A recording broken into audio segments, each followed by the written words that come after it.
بسم اللہ الرحمن الرحیم. In the name of Allah, the Beneficent, the Merciful.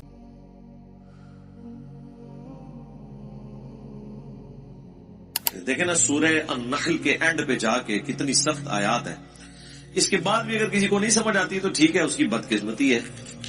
ہم تو قرآن سے احادیث سے حوالے دے کے سمجھا ہی سکتے ہیں نا جی، زبردستی تو نہیں کر سکتے.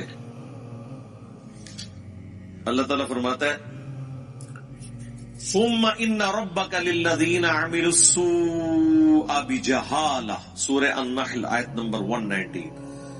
اس کے بعد تیرا رب ایسے لوگوں کے حق میں جو برے اعمال کر لیں جہالت کی بنا پر، ثم تابوا، پھر توبہ کر لیں، یعنی اللہ کی طرف پلٹ آئیں، من بعد ذالک، اس گناہ کے کرنے کے بعد، وَأَصْلَحُوا، اور اپنی اصلاح بھی کر لیں.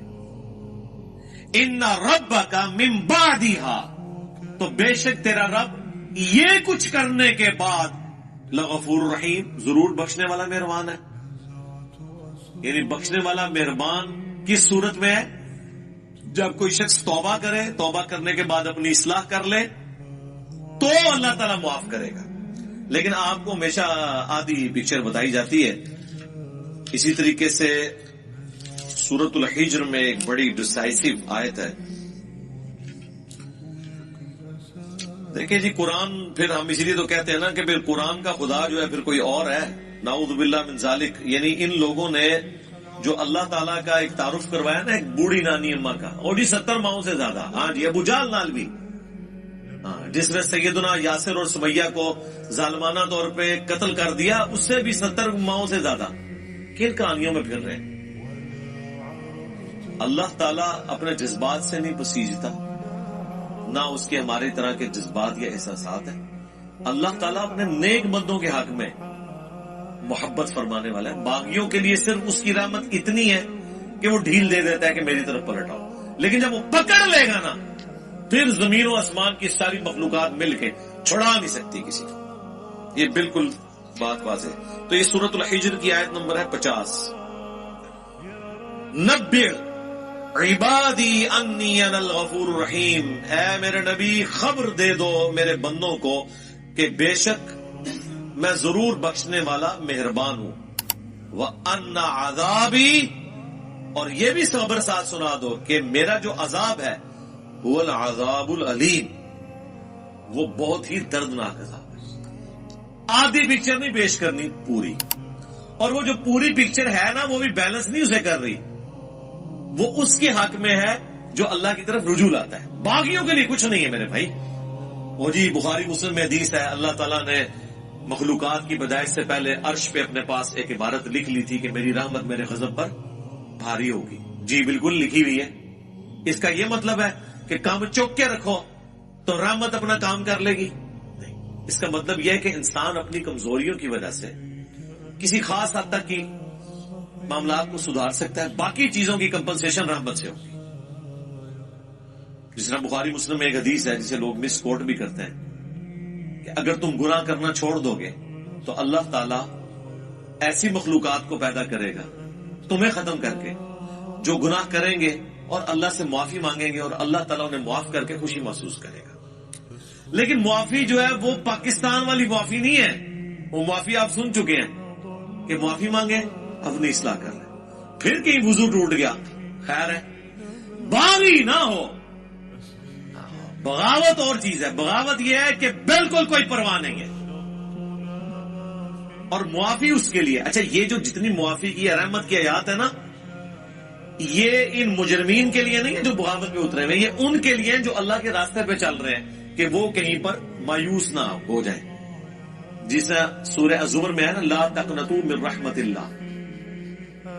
اے نبی میرے بندوں کو خبر کر دو اس حوالے سے کہ وہ اللہ کی رحمت سے مایوس نہ ہو. جنہوں نے اپنی جانوں کے اوپر ظلم کیا ہے اللہ کی رحمت سے مایوس نہ ہو، اللہ تعالیٰ سارے گناہوں کو معاف کر دے گا. یہ وہ بندے ہیں جو واقعی کیئر کرتے ہیں یہاں ساڑھا کے بڑھنا ہے، ان کے لیے ساری تسلی ہے. باغیوں کے لیے کچھ بھی نہیں ہے. جس کو کبھی اللہ کا خیال ہی نہیں آیا، جس نے اللہ کو سیریس نہیں لیا، اس کے لیے کوئی رحمت کی آیات نہیں ہے. وہ آیت یہ ہے پھر اس کے لیے وَلَقَدْ ذَرَأْنَا لِجَهَنَّمَ كَثِيرًا مِنَ الْجِنِّ وَالْإِنسِ. وہ جہنم کے لیے پیدا ہوئے اکثریت. اچھا میرے بھائی جب اکثریت جہنم کے لیے پیدا ہوئی ہے تو پھر جنت میں جانے کا سرٹیفکیٹ دنیا کی سب سے مشکل ترین ڈگری ہونی چاہیے. یہ ہے کہ نہیں؟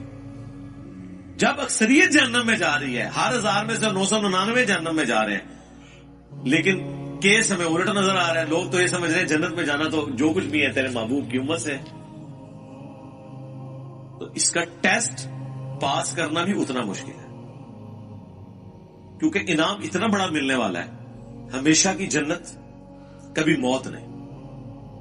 اور سب سے ادنا جو جنتی ہے نا، جو سب سے آخر میں جنت میں جائے گا جہنم سے نکال کے، یعنی جو اپنے گناہوں کا عذاب لاکھوں سال بھگت کے صفائی کروانے کے بعد، اپنی سارے گناہ معاف کروانے کے بعد آخری بندہ جہنم سے نکالا جائے گا، اسے بھی اس پلانٹ ارتھ سے 10 گنا بڑی جنت ملے گی.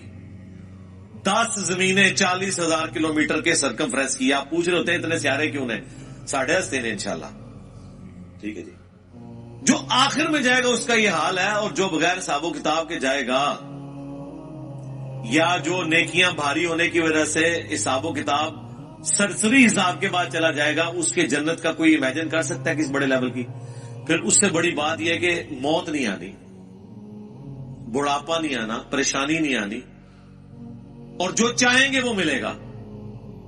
تو مجھے بتائیں، جب یہ تو آپ سمجھ لیں آلموسٹ اللہ تعالیٰ نے خالق اور مخلوق کا ہی فرق رکھا ہوا ہے، ذاتی عطائی کا فرق رکھا ہوا ہے، باقی اللہ تعالیٰ نے آپ کو شیئر کر دی ہے وہ چیز جو آپ کے اندر چھپی ہوئی خواہش ہے، جس کی وجہ سے انسان دعوی خدائی کرتا ہے. ہر بندے کے اندر ایک خدا ہے چھپا ہوا، تبھی تو فرعون نے خدائی کا دعویٰ کیا. حکمران اپنے آپ کو خدا کہتے نہیں، لیکن وہ اپنے آپ کو الٹیمیٹ سمجھتے ہیں دنیا میں. یہ خواہش جنت میں پوری کر دے گا اللہ تعالیٰ، لیکن پہلے جو ہے نا وہ پدی نکلوائے گا دنیا میں، اس کے بعد آپ کو اہل کرے گا. جب جنت میں جانے والے 0.00001% ہیں، شاید آپ 0 بھی اس کے انفینٹی لگاتے رہے اتنی بڑی آبادی کے اندر، تو پھر اس کا ٹیسٹ بھی اتنا ہی مشکل ہے. اس کو آپ ذرا تھوڑا الٹ کر کے دیکھ لیں کہ اگر اللہ تعالیٰ کے لیے یہ ایشو اتنا سینسٹیو ہے تو پھر یہ یاد رکھیں سزا پھر یہی ہوگی کہ اگر کسی نے 50-60 سال کا شرک کیا تو جہنم میں بھی پھر ہمیشہ کے لیے جائے گا، کیونکہ شرک اتنا بڑا گناہ ہے کہ اگر شرک نہیں کیا اور اوبیڈینٹ ہے تو ہمیشہ کی جنت مل رہی ہے. تو اس کا وائس ورثہ یہ ہے کہ اللہ کے نزدیک شرک اتنا بڑا جرم ہے کہ پھر 60 سال کی عیاشی کے عوض جہنم بھی پھر ہمیشہ کی ہے اس کے لیے. بولے اعوذ باللہ تعالیٰ. یہ اکثر لوگ پوچھ رہے ہوتے ہیں نا جی یہ کون سا انصاف ہے؟ کبھی کسی نے یہ نہیں پوچھا کہ یہ کون سا انصاف ہے کہ 50-60 سال کی زندگی دے کے آخرت کی ہمیشہ کی زندگی مل رہی ہے. یہ بے انصافی نہیں آپ کو نظر آ رہی؟ نہیں، وہ تو آپ پریویلیج لے رہے ہیں نا.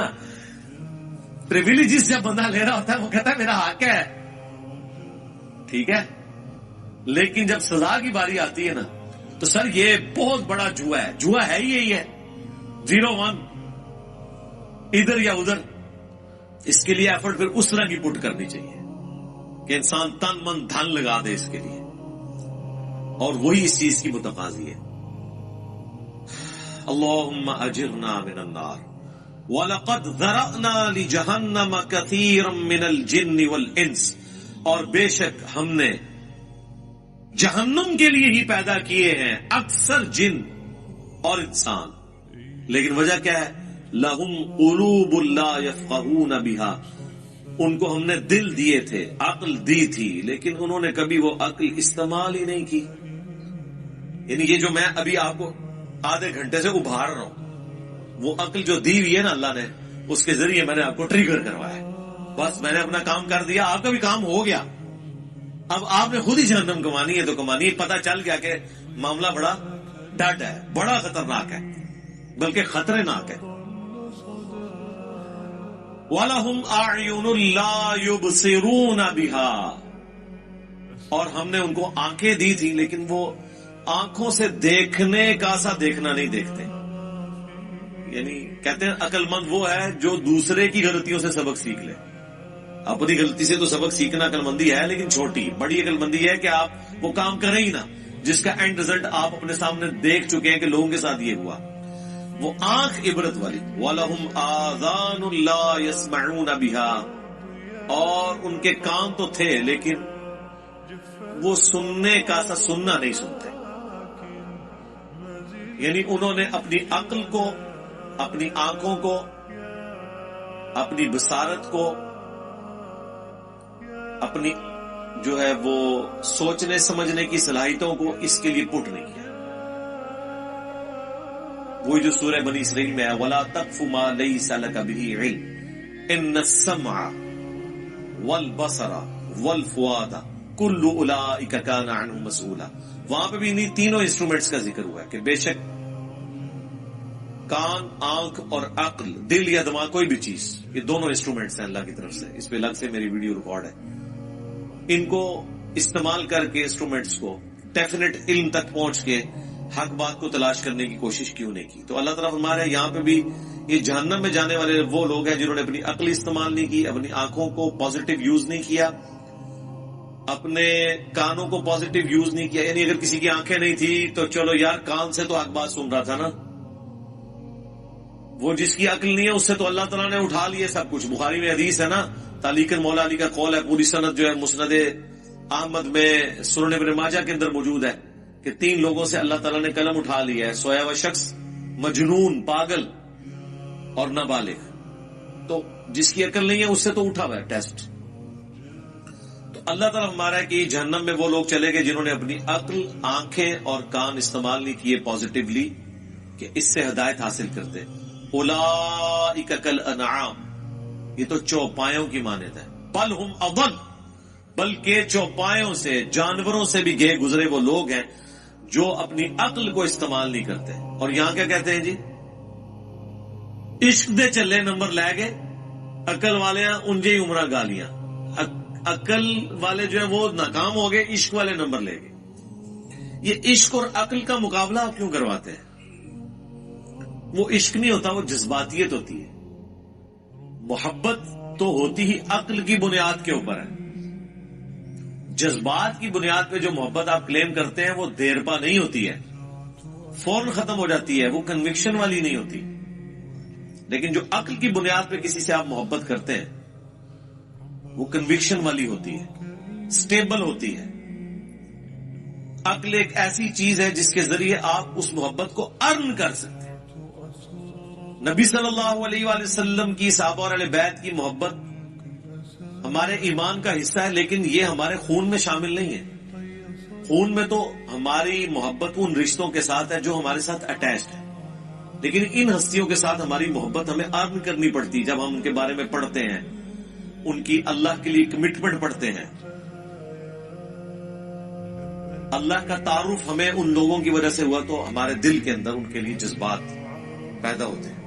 ہم نے حضرت ابوبکر کو نہیں دیکھا، حضرت عمر کو، عثمان کو، علی کو، لیکن جب ہم ان کے واقعات پڑھتے ہیں کہ انہوں نے کس طرح پیشن سے نبی الاسلام کے لیے تن من دھن لگایا، تو ہمارے دل میں ان کے لیے محبت ہے.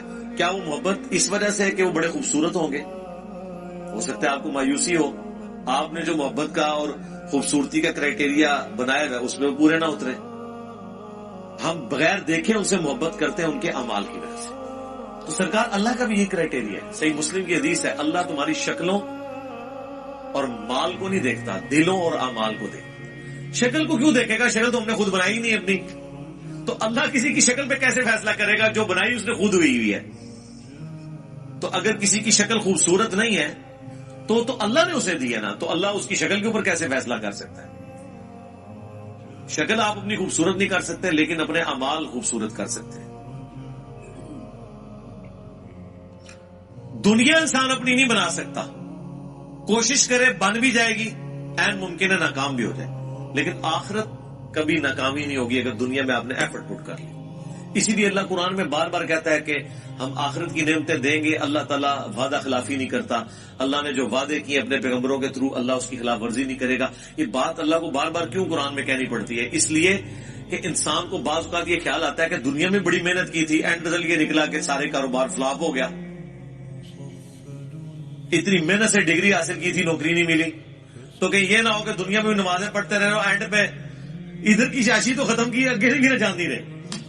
لیکن ایسا نہیں. آخرت کا رزلٹ ہمیشہ پازیٹیو ہی نکلنا ہے. آخرت میں آپ پہ تقدیر کبھی غالب نہیں آنی. وہ دنیا میں تقدیر کس لیے غالب آتی ہے کہ اللہ نے کسی کو دے کے آزمانا ہے, کسی سے لے کے آزمانا ہے. وہ اللہ کی طرف سے ہوتا ہے. جو مولا علی کا قول ہے کہ میں نے اپنے ارادوں کے ٹوٹنے سے اللہ کو پہچانا ہے, وہ قرآن میں حکم ہے اللہ تعالیٰ کی طرف سے. وَلَنَبْلُوَنَّكُمْ بِشَيْءٍ مِّنَ الْخَوْفِ وَالْجُوعِ وَنَقْصٍ مِّنَ الْأَمْوَالِ وَالْأَنفُسِ وَالثَّمَرَاتِ. ضرور آزمائیں گے بھوک سے, خوف سے, جان اور مال میں نقص کے ذریعے. تو دنیا میں ایسا کرنا یہ اللہ کے پلان کا حصہ ہے کہ محنت کرو گے, اینڈ پہ جا کے زیرو ہو جاؤ گے, 99 پہ سانپ کاٹ جائے گا, لیکن پھر دوبارہ اٹھو گے. نہ بھی اٹھے اس کے پہلے آخرت کی تیاری کرتے رہے, وہاں 99 پہ سانپ نہیں کاٹے گا. Not at all. وہ اللہ تعالیٰ نے کہا آخرت میں یہ نہیں ہوگا کہ دنیا میں کسی نے محنت کی رزلٹ اپوزٹ نکلا ہے. ایسا نہیں ہوگا. ہاں یہ کہ غلط ڈائریکشن میں اگر کی, عاملۃ ناصبہ, عمل کر کر کے تھک جانے والے. عقیدے میں شرک ہے. پیغمبروں کی جو ڈیمانڈ ہے اپنے امتیوں سے کہ اللہ تعالیٰ تمہیں اس طرح کا انسان دیکھنا چاہتا ہے, وہ آپ پوری نہ کریں اور آپ اپنے من کے پھیرتے رہیں, لمبے بال رکھ کے, پگڑیے باندھ کے آپ یہ سمجھ رہے ہیں کہ بس ہم جنتی ہو گئے ہیں. تو اس کے ذریعے تو میرے بھائی جنت نہیں ملنے والی. یہاں تو گیٹ اپ کے فطرے کے اوپر ہی سارے کا سارا معاملہ چل رہا ہوتا ہے. آپ, میں کہتا ہوں کسی سکھ کو بھی وہی گیٹ اپ پہنا دینا جو ایک مسلمانوں کے علماء کا ہے, لوگ ہاتھ چومنا شروع کر دیں گے. بتائیں نا ان کو, تو آپ دیکھیں وہی کچھ ہوگا. یہاں تو یہ سب کچھ چل رہا ہے. تو اللہ تعالیٰ ہمارا کہ ایسے لوگ جانوروں سے بھی بدتر ہیں جو اپنے انسٹرومنٹس جو ہم نے ان کو دیے تھے انہیں یوز کر کے حق بات تک نہیں پہنچتے. یہ وجہ تھی ان کی جہنم میں جانے کی. اولئک هم الغافلون, یہی وہ لوگ ہیں جو اصل میں غافل ہیں, غفلت میں پڑے ہوئے ہیں.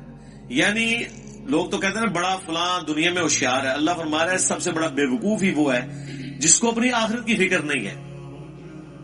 یہاں پہ جو بندہ بالکل ایماندار ہو, سیدھا ہو نا, اس کے ماں باپ کو بچپن سے اس کی فکر لگ جاتی ہے کہ میرا منڈا بالکل سیدھا ہے, پتہ نہیں تھا کیا پڑھنا ہے. اور جو 1 نمبر کا 2 نمبری ہو, 10 نمبری ہو, چلاک ہوشیار اس طرح کا ہو کہ لوگوں کو دھوکہ دیتا ہو, تو لوگ کہتے ہیں جناب یہ میرا بچہ ہے, ایک کامدہ بچہ نکلا ہے میرا. یہ کرائٹیریا ہے لوگوں کا. تو عقل مند وہ ہے جو آخرت بنا لے, دنیا پہ کمپرومائز کر لے ایک خاص لیول تک. یہ نہیں ہے کہ بھوکے مر جائیں گے آپ, ایسا نہیں ہے.